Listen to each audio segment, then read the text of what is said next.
Assalamualaikum warahmatullahi wabarakatuh. Alhamdulillahirabbil alamin wassalatu wassalam ala Rasulillah wa ala alihi washabbihi wa tabi'in wa tabi'ihim bi ihsanin ila yaumiddin.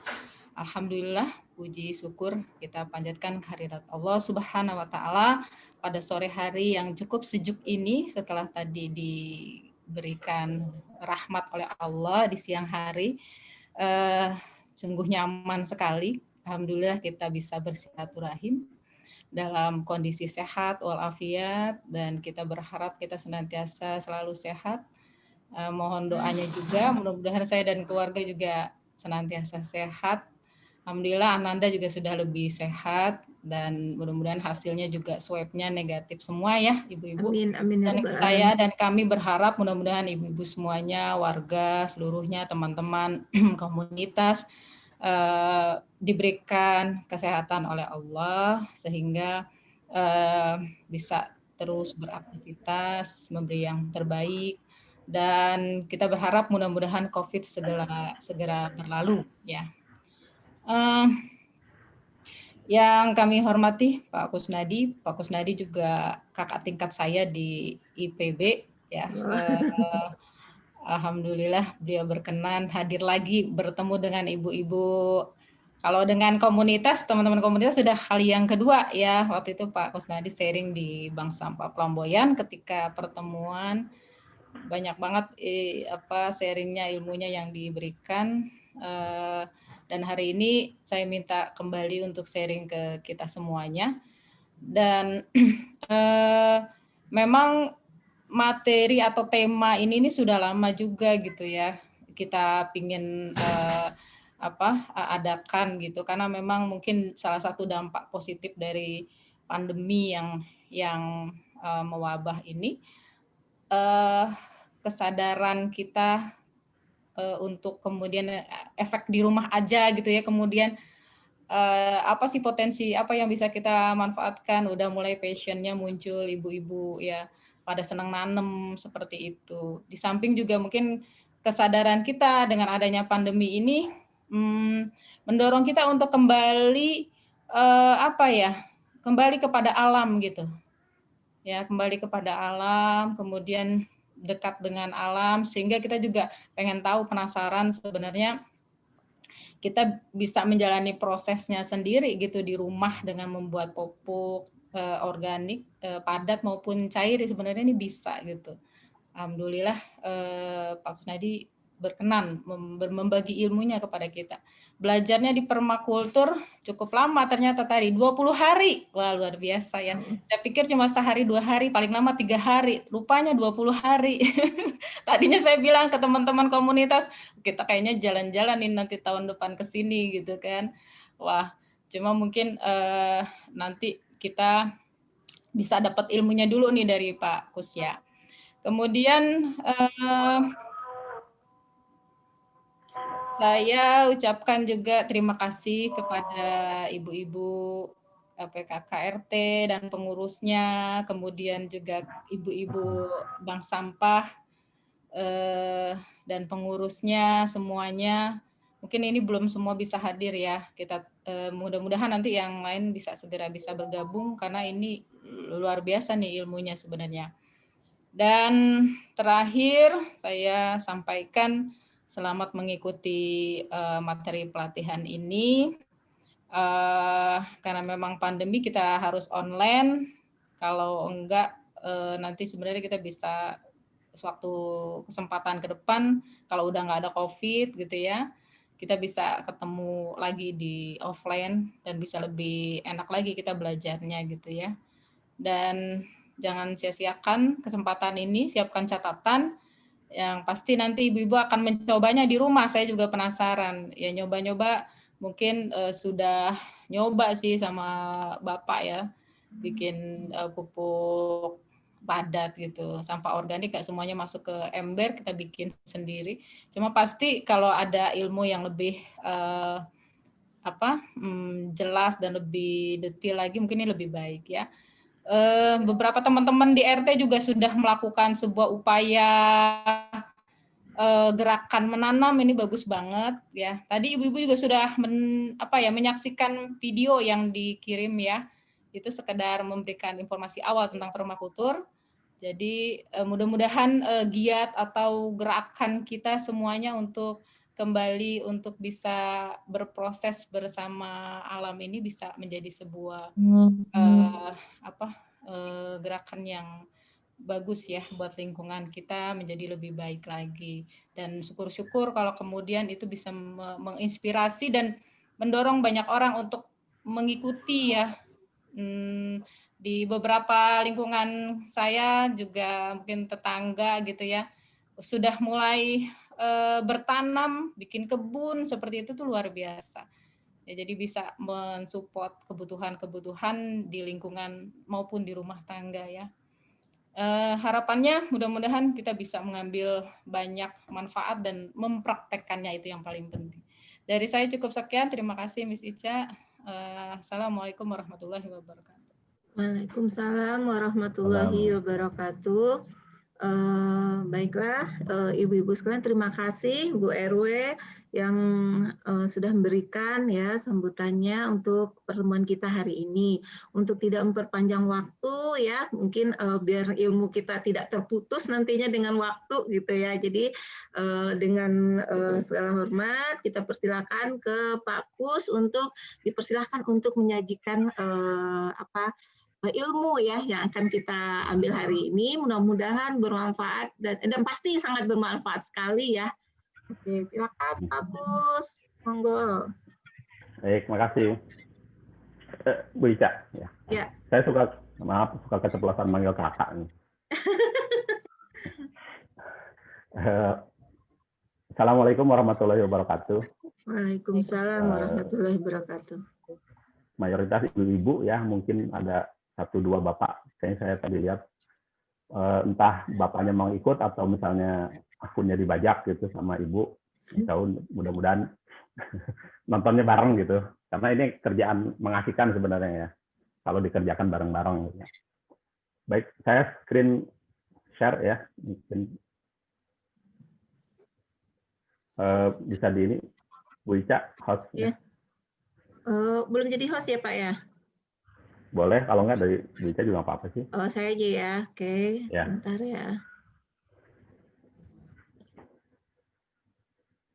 Monggo ngobrol dulu Pak Kus, boleh memperkenalkan diri. Oh, ya. Sebenarnya saya mulai tertarik ke bidang pertanian itu bukan karena saya kuliah di IPB gitu. Kalau waktu kuliah malah saya banyak nekuninnya di IT gitu. Sama sekali nggak pernah megang tanah gitu. Nah, justru tertarik ke pertanian itu setelah saya pensiun malah gitu ya, tahun 2012 akhir lah gitu ya. Malah mulainya dari situ, dan memang waktu itu hanya karena banyak kerja dari rumah, kemudian mulailah bertanam. Malah waktu itu istri saya yang duluan suka bertanam gitu. Waktu itu saya nggak percaya diri karena setiap tanaman yang saya tanam selalu mati gitu ya. Ada istilah tangan panas kan, waktu kalau mungkin ibu-ibu juga suka dengar tuh. Oh, ini tangannya panas, ini tangannya dingin gitu. Saya juga mengalami hal itu gitu ya. Saya percaya bahwa tangan saya panas gitu. Jadi waktu itu tugas saya adalah nyiapin, kalau yang nanam istri saya gitu. Kemudian ada teman yang ngajak ke Bumi Langit ini. Di Bumi Langit ini sekitar 20 hari. Nah, di situ sebenarnya yang lebih penting adalah bagaimana mengubah mindset yang kayak tadi itu, yang mungkin agak keliru lah gitu ya, mindset saya tentang itu. Mungkin beberapa orang juga mengalami hal yang sama. Ternyata bukan tangan saya yang panas, tapi ilmu saya aja yang kurang kan gitu ya. Jadinya setiap nanam nggak sukses gitu ya. Mungkin itu aja. Jadi dari situlah kemudian saya suka aja sih, suka sharing walaupun untuk lingkungan terbatas. Mungkin next Bu Ica. Ke halaman 3 ya langsung.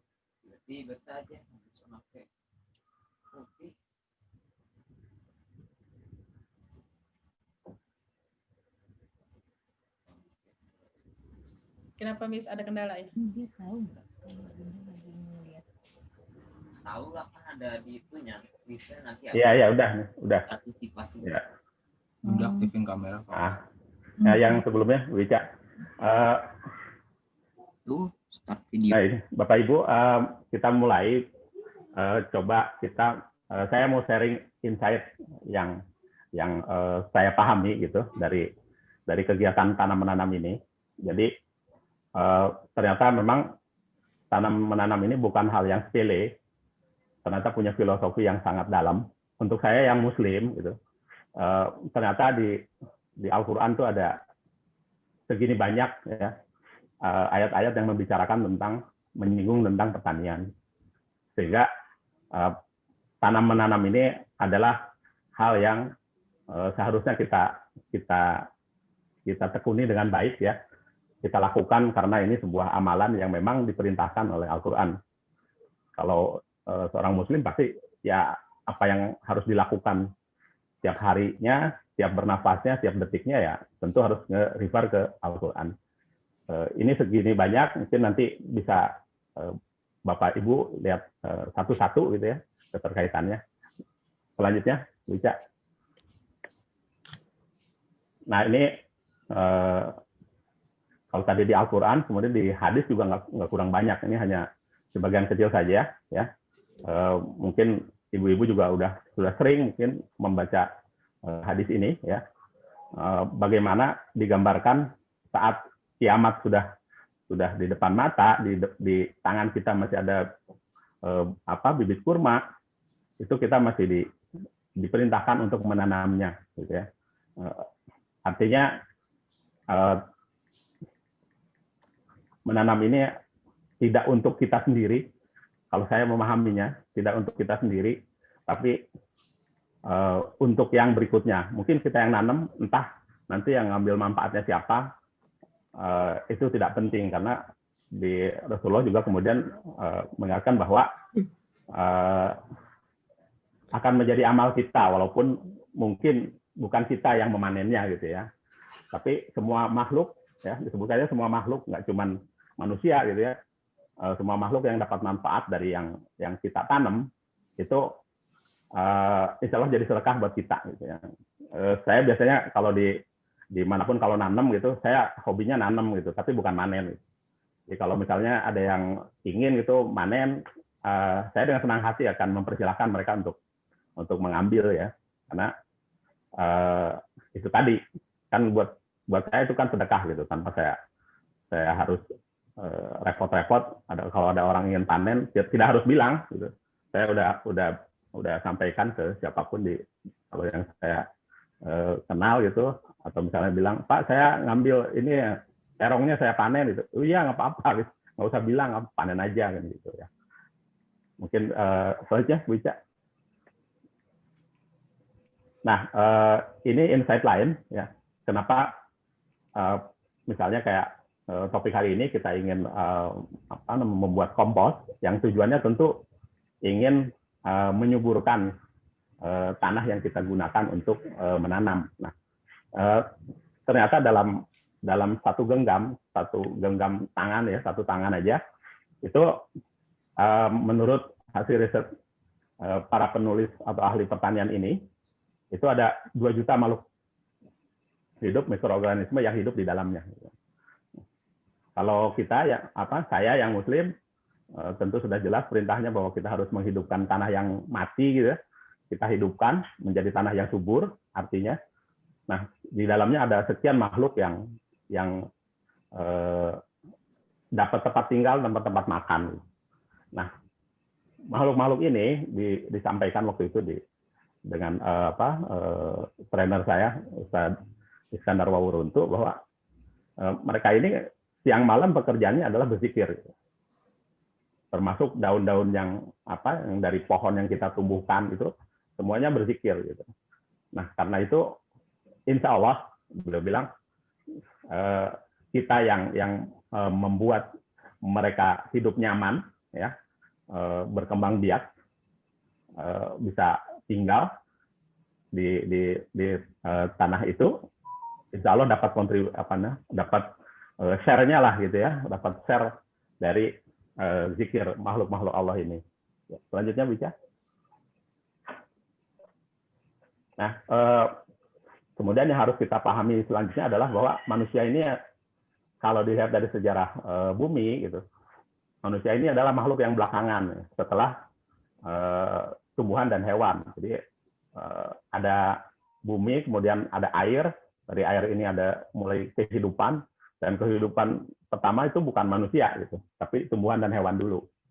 Nah, manusia itu belakangan gitu. Cuman memang kalau yang kita tahu misalnya justru harmonisasi itu terjadi sebelum ada manusia gitu. Waktu interaksinya antara tumbuhan dan hewan saja terjadi harmonisasi gitu. Artinya tumbuhan yang menghasilkan buah-buahan misalnya, itu buah-buahannya dibutuhkan oleh hewan. Kemudian hewan memakannya, lalu kemudian hewan mengeluarkan kotoran dalam bentuk urin dan feses. Kotoran hewan ini berguna untuk tumbuhan, menyuburkan tanah, dan ini menjadi sumber makanan untuk tumbuhan. Siklus itu terjadi demikian. Nah, ini studi kasus saja. Sedikit mungkin pertanian itu kalau bahasa Inggrisnya agriculture gitu ya. Agri itu tentang tanah, dan culture ini tentang kebudayaan, tentang peradaban. Ternyata pertanian ini punya dampak yang sangat monumental gitu ya. Ini salah satu studi kasus yang sempat saya baca tentang peradaban di negeri Madinah. Mungkin ibu-ibu sudah pernah baca juga bagaimana Rasulullah hijrah ke Madinah. Waktu Rasulullah sampai di Madinah itu pasar-pasar ya, perekonomian itu dikuasai oleh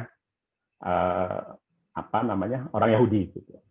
Nah, kemudian Rasulullah membuat sebuah gerakan, yaitu mendorong kaum muslimin yang waktu itu ada yang dari Mekah dan ada yang memang penduduk asli Madinah untuk menciptakan kedaulatan pangan, gitu. Menanam sendiri di tanah-tanah yang nganggur ditanami, kemudian berproduksi, bisa memenuhi kebutuhan sendiri, kemudian ada sisanya.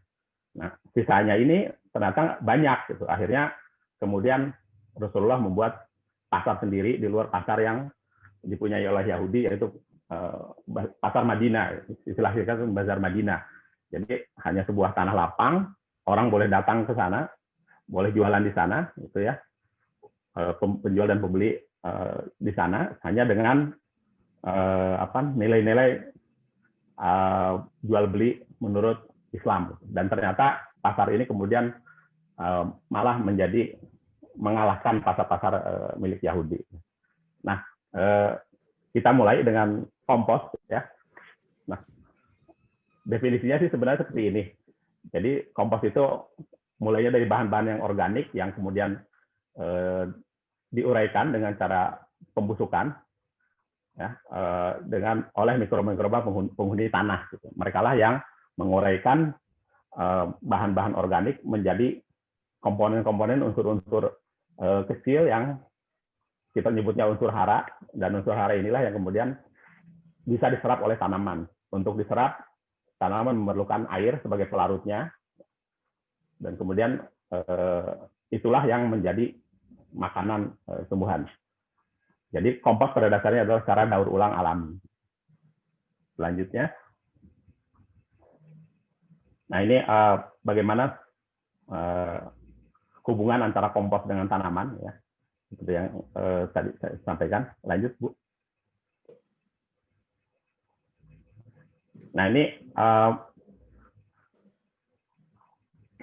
unsur-unsur hara yang tadi kita bicarakan itu. Kalau saya yang Muslim,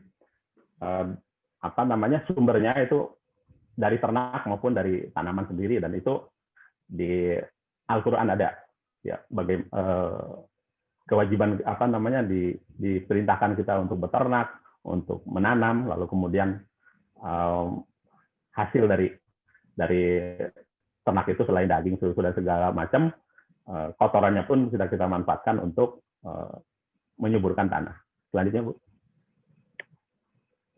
Lalu unsur yang lain adalah air. Jadi unsur hara ini baru bisa diserap oleh tumbuhan ya, oleh tanaman kalau ada pelarutnya yaitu air. Nah, seperti di tanah-tanah gurun, konon kabarnya kalau unsur haranya di gurun itu ada. Jadi mineral-mineral itu semuanya ada di tanah gurun yang paling gersang itu ada. Hanya saja tanaman tidak bisa memakannya, tidak bisa menyerapnya kalau tidak ada air. Karena itu air menjadi sumber yang penting. Ya. Bagaimana pentingnya air? Sebelumnya, Bu, masih yang tadi. Bagaimana pentingnya air? Di Al-Quran juga sangat banyak disampaikan. Nah, adab kita, etika kita terhadap air adalah karena kita menganggapnya air sumber utamanya adalah air hujan, maka air hujan ini harus kita tangkap sebanyak-banyaknya, lalu kita lambatkan, ya, kita benamkan, kita masukkan ke dalam tanah sebanyak-banyaknya. Kalau ada kelebihan, baru kita alirkan. Ya. Kalau di lahan, misalnya lahan yang yang berbukit, gitu, kita bisa atur penampungan-penampungan. Ada danau-danau kecil, ada sungai-sungai kecil. Sungai-sungai kecil pun alurnya dibuat tidak lurus, gitu. Kalau di permakultur seperti di gambar, alurnya itu dibuat berkelok-kelok sebanyak mungkin. Maksudnya adalah supaya airnya itu jalannya lambat, lalu dengan lambat ini akan lebih banyak yang terserap ke dalam tanah. Di aliran ini juga dibuat hambatan-hambatan, istilahnya swell gitu ya, supaya airnya agak mandek sedikit gitu. Selain untuk memperlambat kecepatannya, juga untuk bila airnya itu membawa tanah, tanahnya akan tertahan di dam-dam kecil ini. Selanjutnya, bisa. Nah, untuk di rumahan ini yang saya lakukan, ya. Mungkin ibu-ibu juga udah biasa ya, kita pisahkan yang organik non organik, karena yang kita butuhkan untuk mengkombos adalah yang organik. Nah, yang organik ini kita pilah lagi, ada yang sudah matang, udah pernah dimasak gitu ya, ada yang masih mentah. Nah, yang matang itu biasanya ada bumbu gitu ya, mungkin ada ada kuah-kuahnya, itu kita bilas, kita bersihkan ya. Lalu setelah bersih, kalau saya lebih baik sampah ini masuk ke biopori atau ke gali tanah, masukin ke dalam tanah, lalu kemudian dikubur aja. Nah, yang mentahnya ini kita gunakan untuk bahan baku kompos. Jadi ada mungkin sayuran daun, buah dari jenis buah-buahan, dahan-dahannya gitu ya. Kemudian kalau misalnya beli ikan, tentu ada isi perut ikan, ada sisik gitu ya. Lalu kalau misalnya beli telur, ada cangkang telur yang tidak kita konsumsi, cangkangnya ya. Nah, itu juga kita kumpulkan. Selanjutnya, bisa. Nah, kira-kira ininya begini, diagramnya gitu ya. Jadi yang organik mentah ini kita pilah-pilah lagi menurut jenisnya, sedetail mungkin, gitu. Sebanyak mungkin yang bisa kita pilah ya. Kayak misalnya cangkang telur, itu cangkang telur bisa kita pisahkan tersendiri, kita bisa hancurkan, dan itu bisa menjadi sumber kalsium. Jadi tidak perlu dikompos seperti cangkang telur ini, bisa kita hancurkan saja, bisa kita langsung aplikasikan untuk di tanaman. Misalnya kita punya tanaman kayak tomat gitu, tomat itu butuh kelihatan daunnya kuning-kuning gitu, kita terus nggak berbuah, biasanya dengan diberi mungkin saja tanah di tempat dia tumbuh kurang kalsium, kita bisa taburkan cangkang telur yang sudah hancur itu, ditaburkan di sekitar tanamannya. Selain untuk sumber kalsium, ini juga bisa menghambat beberapa hama ya, misalnya kayak sikut, lalu semut itu ya. Itu biasanya bisa dihambat dengan cangkang telur ini. Selanjutnya bisa agak bawah dikit. Nah, yang sayuran lainnya kayak daun-daun ya, bisa buah-buahan segala macam. sebisa mungkin dicacah sekecil mungkin. Kalau misalnya ada blender, malah di blender aja, biar benar-benar halus gitu ya. Karena dengan pencacahan yang bagus, proses komposnya akan lebih cepat gitu ya. Karena makhluk-makhluk yang penghancur ini kan dia tidak punya gigi untuk ngunyah gitu ya. Pada umumnya, pada dasarnya mereka menguraikan bahan-bahan organik ini dengan cara dihisap.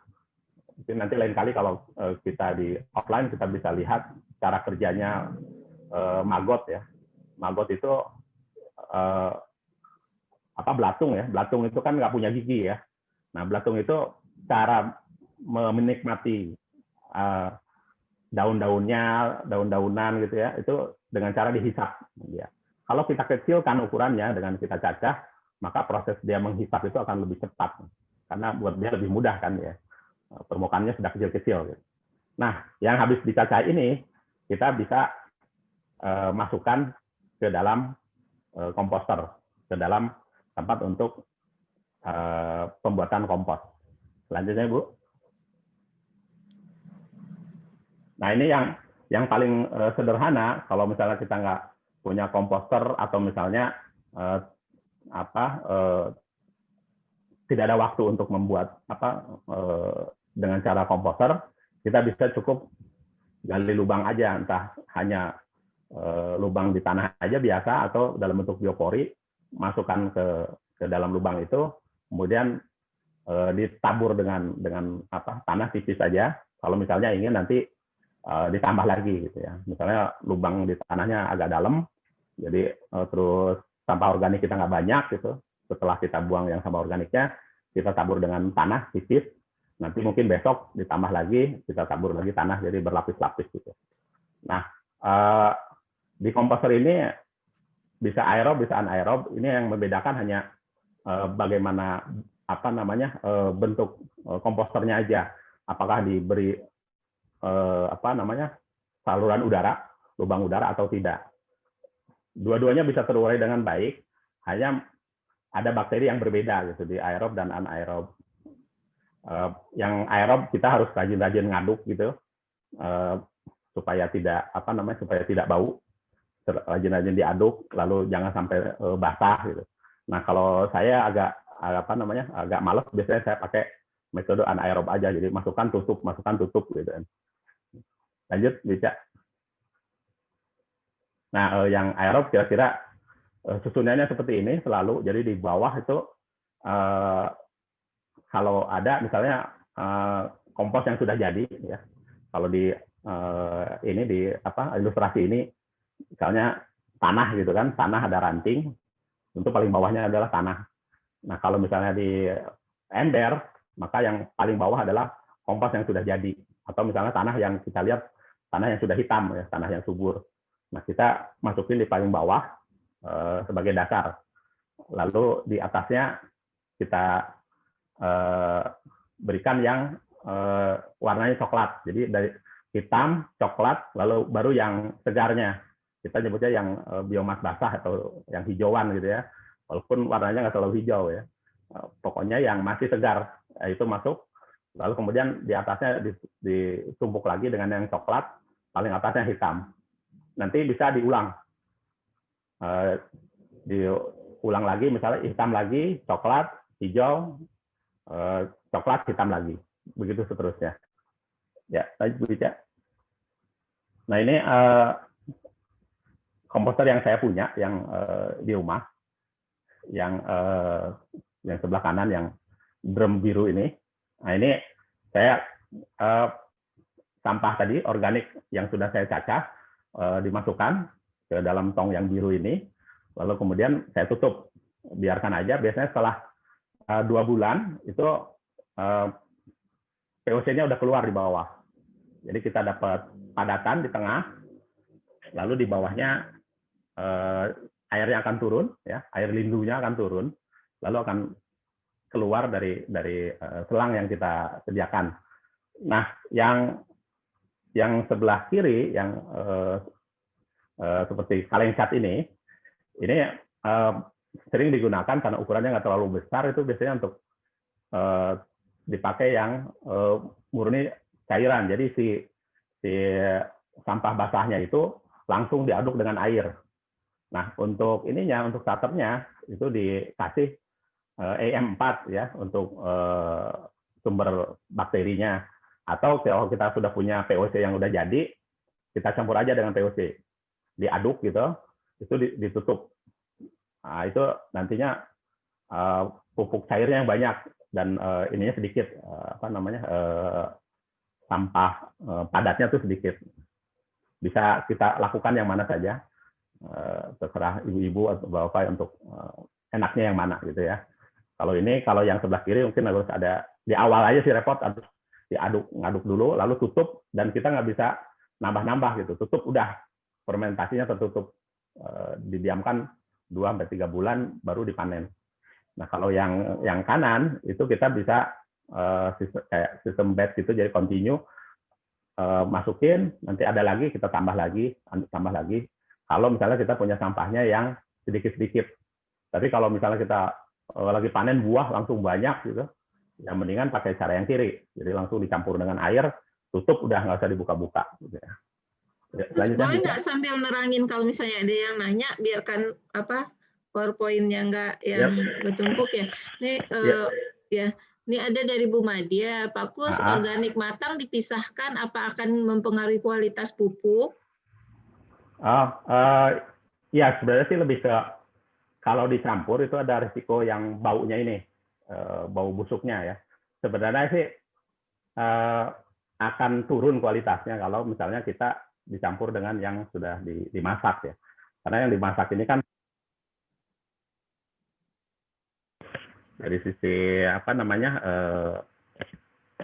kandungan nutrisi dari si bahannya kan sudah turun ya. Jadinya agak turun lah itunya, kualitas bahannya. Jadi kalau bisa memang dipisah aja biar kita dapat yang maksimal ya. Jadi organik matangnya dipisah ya Pak ya, biar tidak timbul bau ya. Kemudian dari Ibu Titin, kulit telur untuk pohon tomat diremas-remas dulu atau dihaluskan dulu Pak? Kalau daun dan lain-lain di blender biasanya harus pakai air, apakah boleh? Ya, untuk aplikasi kulit telur, kalau misalnya sempat, itu lebih baik dihaluskan gitu. Jadi supaya proses penyerapan dari si kalsiumnya lebih cepat ya. Kalau misalnya nggak Pak Kus terputus.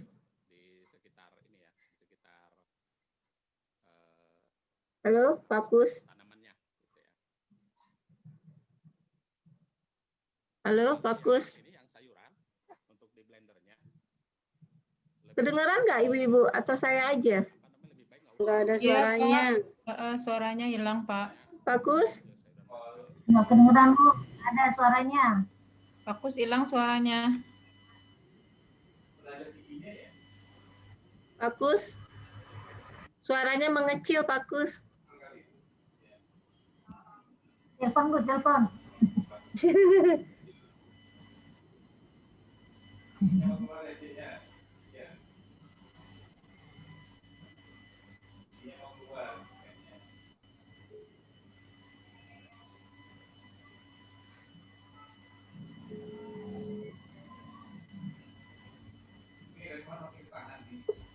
Pak Kus? 29 orang. 29. Dinamika online. Halo, Pak Kus.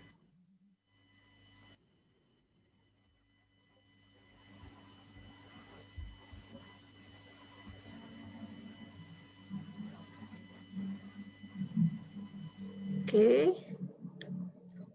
Sementara menunggu Pak Kus, partisipan kita sekarang ada total 37 ya, Bu Madia ya, yang ikut. Iya. Oke. Pak Kus, halo. mikrofonnya Pak Kus nggak masuk ke Zoom.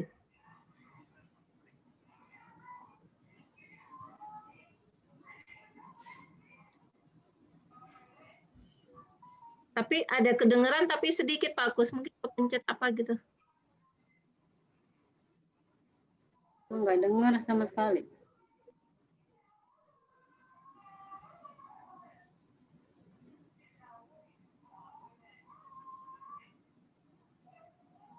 Kayaknya si Pak Kus dengar tapi lagi membetulkan kayaknya. Pak Kus dengar saya, coba dia angkat jempol kalau dengar.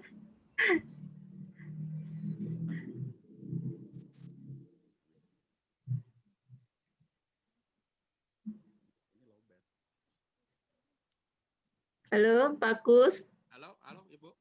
Suara Pak Kus kedengeran, tapi kecil gitu. Kayak di speaker itu Pak Kus nggak masuk ke Zoom gitu. Kayak antara earphone-nya sama kayaknya nggak nyambung gitu.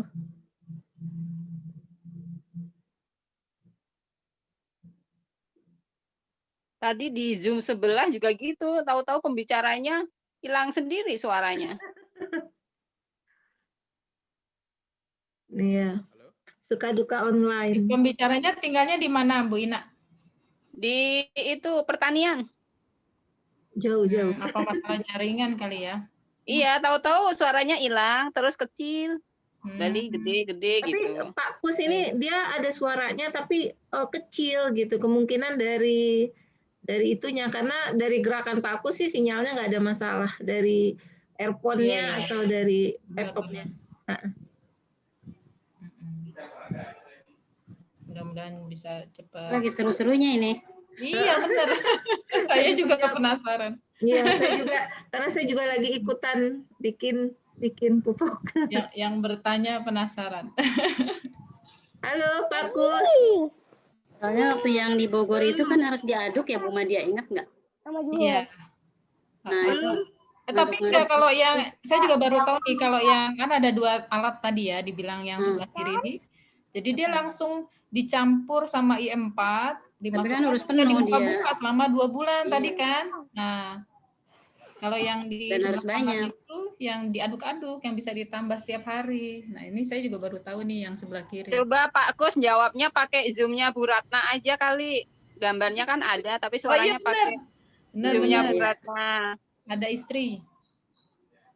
Masih belum Pak Kus. Saya jadiin Pak Kus host. Coba pindah ke Zoom-nya Bu Ratna aja. Ya, diikuti tuh saran Bu Ina, tetangga.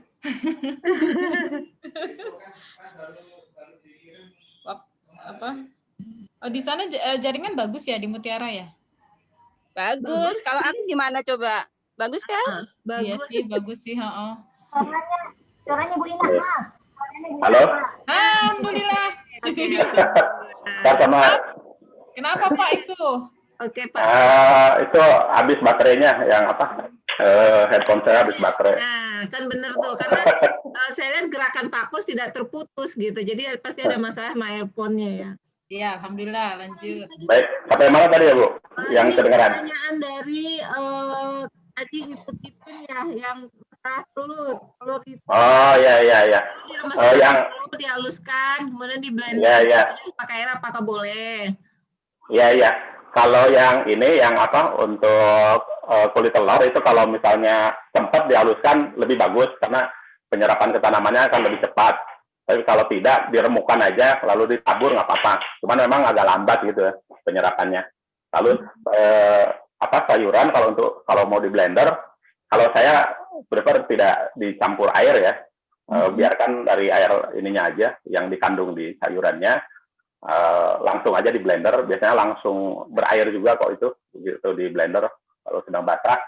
Jadi habis itu langsung bisa ditabur ya. Oke. Nanti saya kita masuk materi. Berarti pakai chopper, bukan pakai blender ya, Pak? Pakai chopper. Oh iya, chopper. Chopper khusus ya berarti ya? Pakai apa sih yang matanya ada 3 lapis ya? Mata pisaunya itu 3 lapis. Iya, pakai chopper berarti ya. Iya, saya nyulik punya istri saya.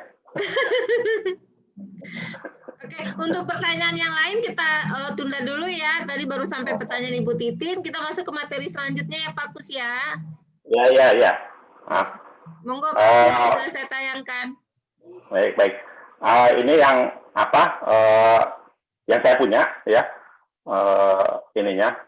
reaktornya seperti ini. Ini sudah menghasilkan setelah 2 bulan. Nah, kalau misalnya ibu-ibu ingin meneruskan prosesnya ke ekoenzim, itu saya juga coba kalau misalnya punya sisa buah-buahan atau misalnya kayak serai gitu, pokoknya wanginya enak gitu ya, itu bisa kita pakai juga untuk proses ekoenzim. Nanti dibiarkan lagi kira-kira 2 mingguan gitu, itu sudah jadi biasanya, supaya wanginya wangi sesuai keinginan kita gitu ya. Misalnya ingin wanginya jeruk, ya kita fermentasi dengan jeruk ya, fermentasi lanjutannya. Karena di yang hasil pertama itu yang warnanya hitam atau misalnya coklat tua gitu, itu baunya kan bau nggak enak gitu ya, belum baunya kadang-kadang bau agak menyengat gitu ya, pokoknya nggak enak untuk dicium-cium gitu. Tapi kalau sudah kita proses lebih lanjut dengan jadi ekoenzim, kita enak gitu ya, nyiumnya enak lah gitu, pupuk organiknya. Lalu selanjutnya bisa. Nah, ini satu lagi yang saya lagi coba adalah kombucha namanya. Mungkin ibu-ibu mah udah biasa ya kenal kombucha. Ya. Nah, ini juga fermentasi, hanya dilakukan oleh gabungan antara jamur dan bakteri. Ini yang saya punya koleksi kombuchanya, maaf kelihatan ya. Tapi ini saya coba fermentasinya nggak pakai teh, tapi pakai min kering, dijadiin dijadiin seperti teh gitu. Hasilnya memang jadi lebih bening dibanding dengan teh biasa. Nah, hasil dari proses ini itu banyak hal-hal yang sebenarnya berguna baik untuk dikonsumsi langsung oleh kita maupun untuk misalnya kita punya hewan peliharaan gitu ya, punya ikan, punya kelinci, punya kambing misalnya, itu bisa kita campur dengan makanannya, lalu kita berikan ke mereka, karena ini akan bagus untuk sistem pencernaannya mereka. Nah, di dalamnya ada asam amino, ada ada beberapa antioksidan gitu. Itu kalau mau dicoba boleh. Kalau ingin bibit skubinya, mampir aja ke rumah, nanti saya potongin sedikit aja cukup, nanti akan berkembang menjadi lebih tebal gitu. Nah, ini agak berbeda dengan proses ekoenzim dalam hal jenis bakterinya aja. Jadi kalau di ekoenzim bakterinya apa saja, tidak spesifik. Kalau di kombucha ini bakterinya spesifik. Gitu. Jadi selanjutnya bisa. Nah, ini contoh yang saya lakukan biopori. Kalau nggak salah ini waktu itu habis kurban, kotoran sapinya saya ambil gitu, saya masukkan ke biopori. Lalu setelah 3 bulan itu kotoran sapinya sudah bisa kita cium, sudah bau tanah lah. Aduh, berat ya Pak. Jadi udah sama aja kita mencium tanah lah. Tidak bau, waktu itu sapi kan, tidak bau kotoran sapi lagi, sudah bisa kita aplikasikan dalam ini 3 bulan ya. Lalu selanjutnya bisa. Ambil dagingnya Pak, Bapak. Nah, kalau ini beberapa yang saya lakukan dengan warga di RT 1. Jadi ada lahan di dekat komplek kita ini, tadinya ya itu ilalang begitu, lalu jadi sarang ular gitu ya. Menurut dugaan warga itu jadi sarang ular, dan juga jadi tempat sampah gitu. Orang yang lewat tuh lempar sampahnya ke sini, karena kan nggak kelihatan tuh, lempar dari jalan gitu. dekat Bu Ica deh kayaknya. Ya, dekat rumah saya, Pak. Tapi sebelah pinggir ya. Iya, di pinggir. Nah, itu tempat buang sampah juga. Ya, kita nggak bisa nyalahin warga luar untuk tidak buang sampah ya, karena memang tempatnya layak untuk jadi tempat sampah gitu. Jadi harus kita terima gitu sebagai fakta bahwa itu memang kayaknya mirip tempat sampah gitu ya. Lalu kita bersihkan dan memang ternyata memang jadi sarang ular gitu. Di gambar yang bawah sebelah kiri itu, di sana ditemukan ada apa namanya bekas kasur busa, bekas spring bed. Nah, kan ada di bawah spring bed itu kan ada kawat-kawatnya gitu ya. Nah, itu ada ruang kosong, itu jadi sarang ular, dan waktu kita bongkar itu dia udah jadi koloni ya, sudah mungkin udah ada RT-nya kali itu ya. Kan soalnya. Ada Pak RT sendiri ya, Pak. Kita bongkar, kita bersihin gitu. Lalu kemudian karena bentuknya konturnya menurun, lalu kita buat teras-teras gitu ya. Bawa lagi bica terasnya ini kemudian bertahap kita pasangin bambu juga, karena kalau tidak terasnya hancur lagi gitu. Kita pasangin bambu lagi bertahap sambil kita tanamin gitu ya. Selanjutnya bica. Nah, kalau ini yang di depan ini juga tadinya kan jadi tempat sampah juga, tempat naruh pedagang-pedagang misalnya yang kardus-kardus bekas itu di situ. Nah, itu selain itu juga karena di situ dulu ada dinding bata gitu, biasanya itu jadi toilet umum. Jadi kalau pedagang atau misalnya yang lewat kebelet gitu, tinggal melipir gitu ke belakang dinding itu, kemudian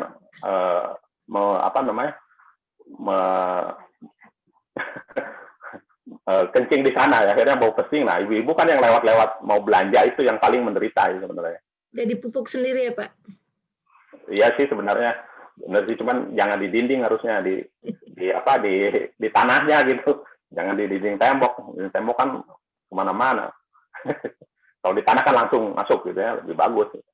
Nah, ini juga kita benahin, lalu kita buat, sama sih prinsipnya, kita buat bedeng-bedeng, tujuannya supaya tanah subur kita itu tidak terbawa air gitu. Jadi kita tahan dengan sesuatu yang bisa menjaga supaya tanah subur kita tetap terjaga gitu. Dan kita juga treatmentnya lebih mudah gitu. Kalau mau mupukin ya di situ gitu. Udah fokus di situ. Kalau mau nyiram ya di situ aja gitu. Nah, ini juga prosesnya butuh 2 bulan juga gitu. Ini yang yang tengah ini, yang pakai genteng ini, menerapkan yang tadi itu, yang bawahnya tanah, kemudian dikasih ranting-ranting, jadi yang rumput yang masih baru kita cabut itu masukin ke sana, lalu di atasnya ditutup lagi dengan tanah yang hitam. Saya minta ke yang ini, yang tukang sampah organik itu. Nah, itu untuk dipakai di sini untuk nutupinnya. Lalu dibiarkan sampai ada rumput yang tumbuh. Kalau udah ada rumput yang tumbuh, artinya tanah itu udah matang gitu, baru kita tanemin. Di mana rumput itu tumbuh, titiknya itu kita cabut rumputnya, titik itulah yang kita pakai untuk nanam. Berarti itu titik yang paling pas, yang paling subur gitu loh. Jadi si rumput ini ada gunanya untuk menuntun kita di titik mana kita harus nanam. Jadi itulah gunanya rumput gitu. Kita biarkan rumputnya, kita cabut. Nah, bekas cabutnya itulah tetap tempat kita untuk menanam, itu yang paling pas. Gitu. Berarti tempat rumput tumbuh itu titik yang paling pas untuk menanam ya, Pak ya? Itu karena si akar rumputnya juga kan dia udah bikin pori kan di dalam ya. Kalau kita cabut sama akar rumputnya kan kecabut, nah itu kan dia sebenarnya udah kemana-mana tuh, udah bikin pori di dalam. Nah, kita kasih tanaman kita, misal kasih tomat gitu. Nah, tomatnya udah enak gitu, udah jalan nih, dia tinggal terusin aja. Jadi akarnya lebih mudah lah gitu. Kira-kira begitu. Nah, ini yang di paling dekat dengan rumah Bu Ica. Ini depan rumah saya nih.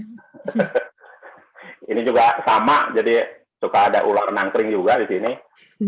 Kita pelan-pelan kita bersihkan juga, karena ngeri juga gitu ya, walaupun ular sahabat kita gitu, tapi lebih baik ke sahabat jauh aja kalau saya ya. Sahabat boleh tapi nggak usah deket-deket. Memang ada gunanya lah, dia makanin tikus gitu ya.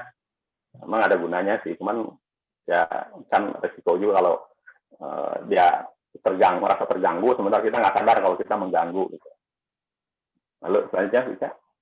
Nah, dari semua yang kita lakukan, pengkomposan, terus mengatur sistem lahannya segala macam, kita sebenarnya mengharapkan kelestarian, sustainability. Jadi kita dapat manfaat dari tanah itu terus menerus. Bahkan suatu saat kalau kita sudah sempurna menerapkan pemuliaan tanah ini, kita tidak perlu nanam, tidak perlu mupuk. Tugas manusia itu hanyalah memanen, seperti pada awal mulanya zamannya Nabi Adam gitu ya.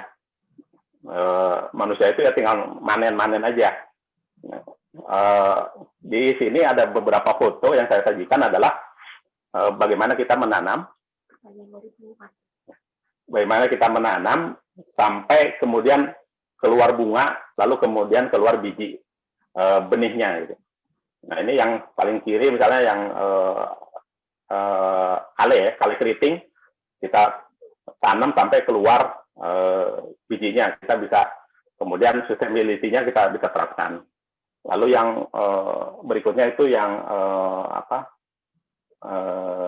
sayuran sawi ya, sawi merah gitu. Lalu yang bunga putih itu kangkung. Mungkin selama ini kan bibit kangkung murah ya, beli aja. Tapi kadang-kadang saya penasaran bagaimana sih kalau kita bikin sendiri biji kangkungnya. Bunganya putih seperti itu, lalu yang sebelah kanannya menjadi ini.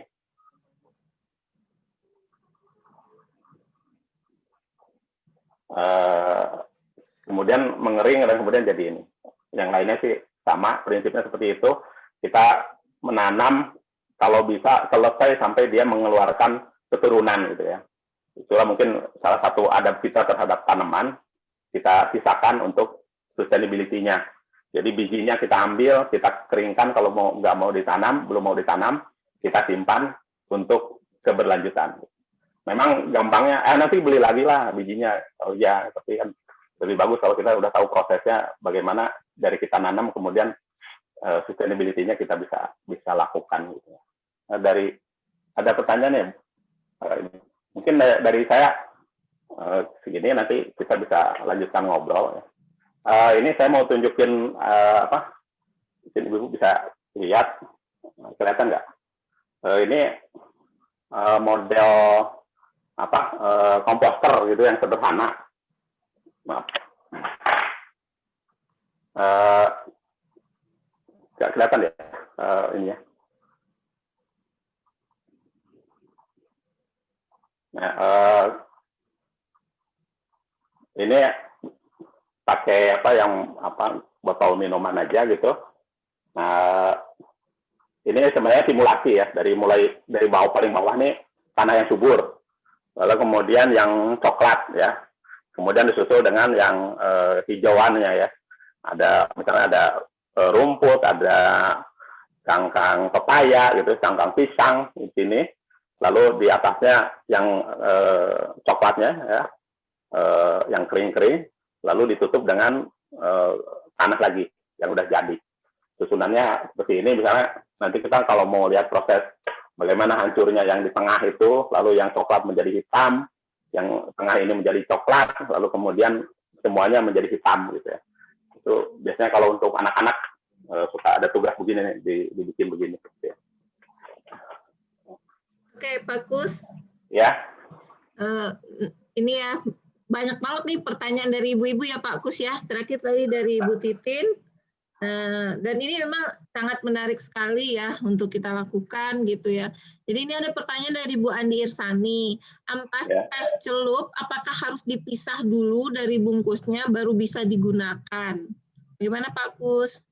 Oh ya, kalau saya memang yang kertasnya itu saya pisahin karena kalau di industri itu cangkang ini sebenarnya limbah yang tidak organik ya. Jadi ada proses ada proses kimia dalam membuat kantong-kantongnya ini. Jadi lebih baik itu disingkirkan aja, dibuang ya. Kalau mau dibakar gitu. Jadi tidak diikutkan dalam apa namanya tehnya. Ini dari Bu Yusi, untuk ember yang tanpa starter bisa lebih dijelaskan detail urutan penyimpanannya dan tinggi pipa dan lain-lainnya, Pak? Ya, mungkin nanti kita praktek lebih enak sih. Tapi sebenarnya tidak ada ukuran pasti. Jadi dikira-kira aja kayak misalnya pipa itu biasanya posisinya di 1/3 ya, dari bawah gitu. Nah, yang 2/3-nya tuh untuk komposnya, untuk bahan-bahan material organiknya gitu. Biasanya kita bagi 3 aja. Yang 1/3-nya itu nanti yang pipanya itu. Gampangnya sih gitu aja. Tapi mau setengahnya pun sebenarnya tidak ada yang nggak apa-apa juga gitu ya. Jadi terus selanjutnya nih dari Bu Nana Nawasia, Pak Kus ini mas suara ya. Oke, selanjutnya dari Bu Madia, untuk pembuatan POC yang pakai M4, berapa perbandingannya Pak, air, ember, sampah mentah? Kalau perbandingan, kalau saya sih biasanya tidak pakai ya. M4 tuh emang dipakainya sedikit saja cukup. Saya yang ember yang ukuran 60 liter gitu, saya pakai cuman 2 tutup botol yang 4-nya itu. Sebenarnya 1 titik pun kan cukup ya, cuman nantinya kan agak lama, karena itu kan kayak bibit ya. Kalau misalnya sedikit, berarti kan prosesnya agak lama. Tapi kalau kita agak banyakin, lebih cepat lah. Kalau saya biasanya pakai takaran itu saja. Kalau misalnya saya punya ember yang 60 literan gitu, saya kasih dua tutup botolnya gitu ya. Dengan takaran itu kira-kira 2 bulan sudah jadi itu POC-nya. Terus sampahnya Pak jumlahnya nggak dibatasi? Ya kalau yang model yang tadi yang continue itu kan terus aja lanjut. Kalau itu kan tidak pakai starter, tapi kalau yang pakai starter, misalnya kenapa dipilih embernya yang kecil, itu karena begitu masuk udah tutup, nggak dibuka-buka lagi, jadi langsung penuh gitu. Nah itu yang pakai starter tuh gitu. Misalnya ember itu yang cat itu kira-kira berapa tuh ya, volume 10 liter misalnya, nah itu langsung penuh gitu. Itu untuk situasinya misalnya kita punya sampah organik, buah-buahan misalnya banyak gitu. Misalnya kita panen belimbing gitu ya, tahu-tahu kita bingung kan, nggak ada yang makan gitu, takut keburu busuk. Nah sebelum busuk kan ya, lebih baik kita proses menjadi POC kan, kita manfaatin gitu. Bahkan bisa nanti jadi koenzim kalau misalnya hanya belimbing aja gitu ya. Kan lebih bagus di prosesnya itu seperti itu. Embernya mungkin kecil-kecil, banyak tapi langsung penuh tutup gitu. Tapi kalau misalnya kita punya sampahnya sedikit-sedikit bertahap, modelnya yang continue itu. Jadi misalnya hari ini masukin tutup gitu, mungkin besok masukin lagi gitu. Nah, itu nanti setelah 2 bulan baru tuh keluar air POC-nya. Sedikit-sedikit ya, netes itu. Nah, itu yang kita tampung. Ya. Jadi demikian. Enggak sih Pak, yang itu, yang tadi, yang 2 bulan dicampur itu tuh pakai air nggak usah ya? Pakai IM4? Enggak. Kalau yang continue nggak pakai M4 dan nggak pakai air gitu. Jadi itu cairan itu keluar sebenarnya dari material di sampahnya. Justru jangan dikasih air gitu. Kalau yang tadi apa namanya Pak? Yang satu kan, yang kedua continue ya, yang sebelah kanan tadi apa? Yang batch yang jadi yang pakai batch, jadi langsung penuh, langsung kita tutup gitu. Nggak kita buka-buka lagi. Pak. Kalau yang itu pakai air? Kalau itu dicampur air. Oh iya, itu perbandingannya antara air dengan tadi IM4 ya, 2 tutup. Nah, sampahnya dimasukkan, tapi pakai airnya berapa airnya banyaknya, Pak? Baik.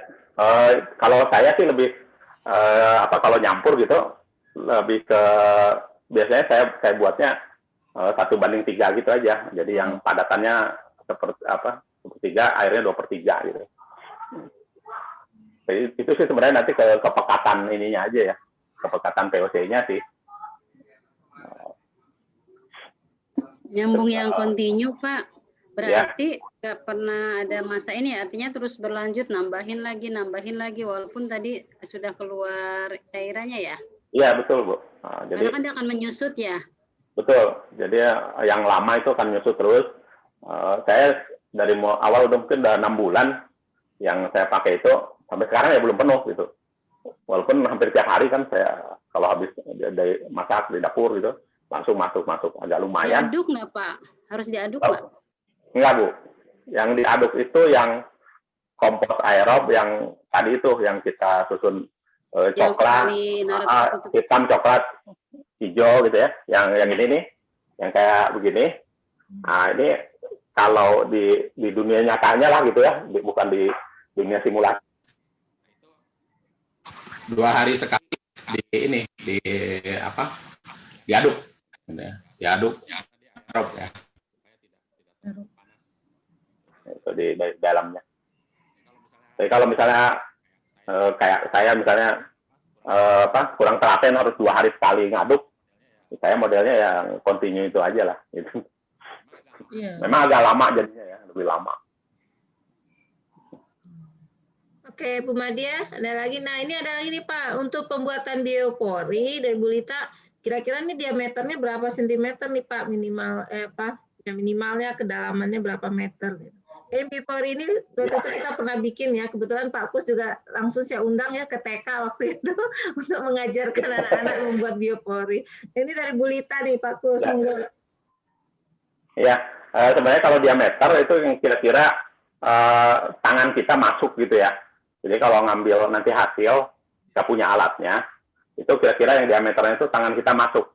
Kalau misalnya ada yang besar lebih enak ya, pipa yang paling besar dipakainya lebih enak. Lalu kedalamannya ya paling semeter aja dulu gitu ya. Kalau misalnya kita tidak terlalu banyak volumenya, tapi kalau banyak ya sedalam mungkin nggak apa-apa gitu. Karena pipanya hanya semeter, tapi lubangnya misalnya 2 meter, itu kan nggak apa-apa, hanya untuk menjaga tanah paling atas tidak runtuh aja. Yang di dalamnya nggak apa-apa, misalnya kedalaman bioporinya 2 meter, 3 meter gitu. Tapi pipanya cuma semeter gitu, untuk supaya kita mudah memasukkannya aja gitu. Gitu aja. Oke, ini dari Bu Madia lagi Pak Kus. Nanti kalau ada yang kurang jelas boleh dicek lagi ya di bawah. Nih Pak, maaf tadi boleh diulang proses menanam tadi sampai siap untuk ditanam. Indikator rumput tumbuh dulu. Gimana Pak? Yang proses rumput? Oh iya. Boleh diulang lagi Pak, monggo. Baik. Ini yang saya lakukan. Pertama kan kita lihat tanahnya. Apakah tanahnya subur atau enggak. Untuk tahu tanah itu subur apa enggak, lihat kalau misalnya lagi tidak ada hujan atau tidak ada air ya, nah itu pecah atau enggak. Kalau tanah yang subur biasanya walaupun lagi musim kemarau gitu, dia tidak pecah dan warnanya hitam. Kebanyakan di kita itu warnanya agak kemerahan dan kalau panas sedikit langsung pecah-pecah. Nah, tanah seperti itu yang saya temuin di Mutiara, sektor Mutiara. Jadinya waktu itu saya lapisin dulu dengan kompos yang dari UPS itu ya. Saya lapisin dulu, lalu kemudian di atasnya saya kasih itu yang rumput kering, lalu rumput yang hijaunya saya tumpuk di sana, lalu saya lapisin lagi di atasnya dengan kompos yang tadi yang dari UPS itu. Tutup gitu, lalu saya biarkan aja.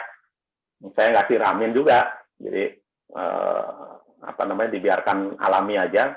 Kadang kehujanan gitu kan, kadang kering, jadi biarkan aja secara alami beradaptasi sampai kemudian ada rumput yang tumbuh di atas tanah itu. Pas awal-awal tuh nggak ada rumput satupun yang tumbuh, artinya di dalamnya masih sangat panas, sehingga rumput pun tidak bisa tumbuh gitu ya.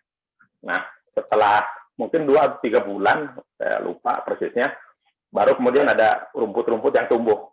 Nah, itu indikator bahwa suhu di dalam itu sudah sama dengan suhu tanahnya. Jadi, si tumbuhan sudah bisa hidup. Nah, itu kemudian titik di mana rumput pertama tumbuh, misalnya saya cabut, nah itu untuk saya tanam. Gitu. Terus begitu. Kira-kira begitu, Bu Nadia. Oke. Ibu-ibu sekalian, ada lagi pertanyaan? Monggo kalau ada yang kurang jelas atau mau diulang lagi, kita masih banyak waktu karena memang saya lihat sendiri sih di RT 01 sendiri banyak sekali manfaatnya. Barusan saya menuai hasil dari terongnya, Pak. Punten ya Pak Kus, ambil terong di depan. Apa, Bu? Enak juga ya kalau misalnya setiap rumah udah punya gitu ya, menanam gitu ya, hobi menanam ini ya, kayaknya kalau tiba-tiba butuh sayur, saya pengen bikin terong penyet ya, saya tinggal ambil ke depan. Ada cabenya lagi di sebelahnya kan? Ya, ada. Aku bener TOP deh, disediain terongnya, sediain cabenya, dan sediain tomatnya. Udah gitu yang digarap di depan tanah di depan rumahnya Ya, bisa semua lagi ya. Betul. Aku harus dapat sepiring itu. Aku kalau nanam di pot, di wadah, Ya. nah itu bagaimana? Ya. Nah, pot itu kan sebenarnya kita meniru yang ada di tanah gitu ya. Cuman bedanya kalau di tanah si tanaman bebas berekspresi untuk mencari makanan kan itu ya. Kita hanya menciptakan lingkungan yang mendukung saja. Tapi di tanamannya sendiri akan lebih kreatif untuk mencari tanaman supaya dia tetap hidup. Tapi kalau di pot, dia benar-benar kayak kita, misalnya anak kita di inkubator gitu ya. Jadi sampai ke oksigennya pun kan ditakar gitu ya. Makanannya ditakar. Jadi semuanya bergantung kepada perlakuan kita. Nah ini harus lebih telaten kalau di pot. Jadi di permakultur itu ada istilah observasi dan interaksi. Nah ini harus dilakukan sesering mungkin, dilihat karena kebutuhan tiap tanaman itu beda-beda. Jadi tidak bisa diseragamin. Jadi misalnya kita nanam, saya misalnya nanam daun mint gitu ya. Mint itu kan macamnya banyak juga.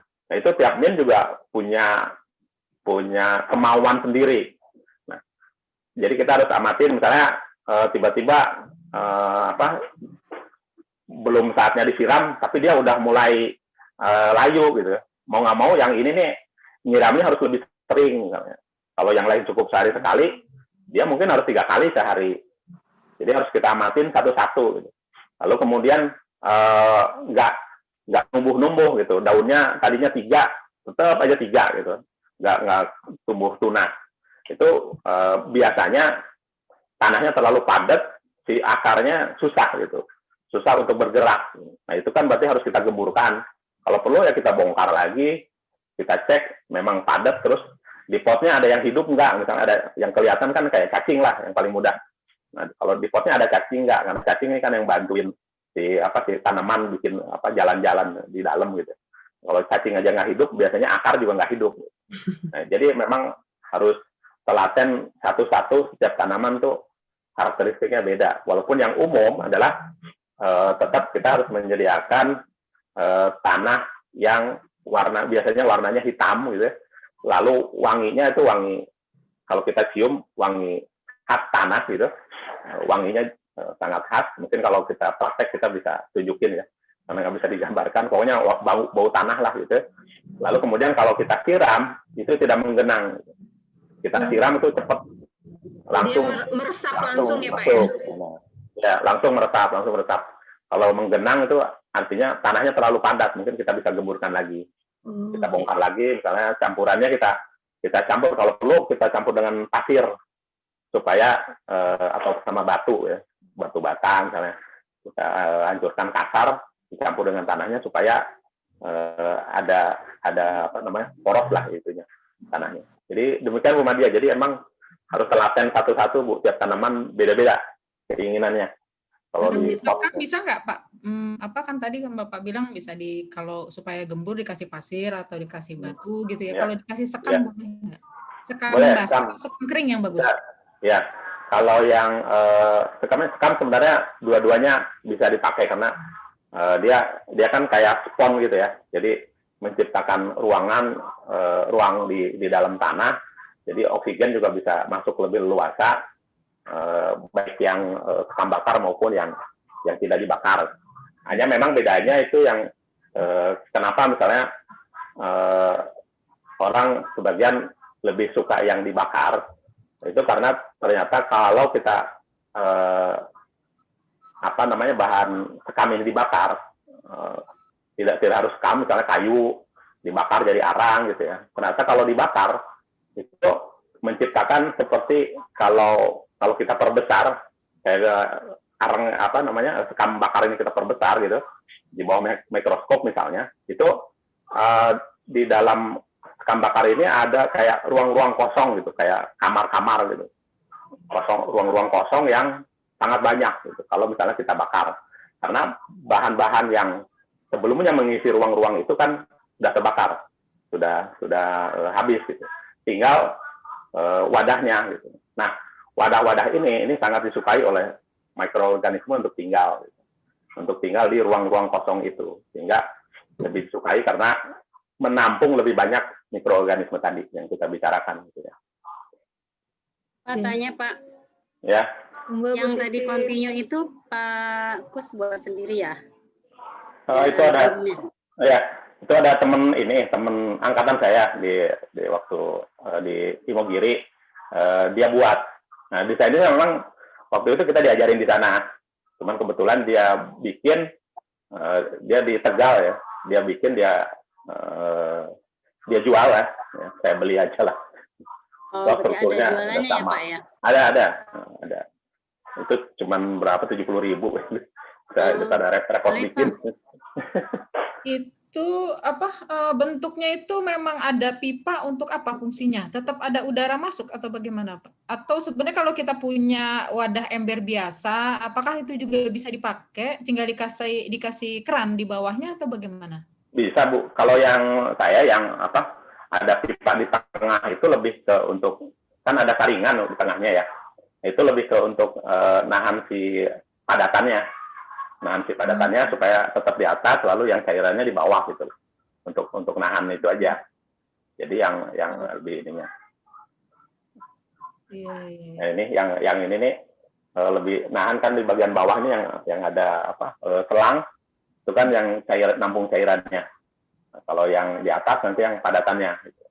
Jadi fungsi pipa yang tengah itu benar-benar cuma nahan saringannya ya, supaya bisa nampung padatan.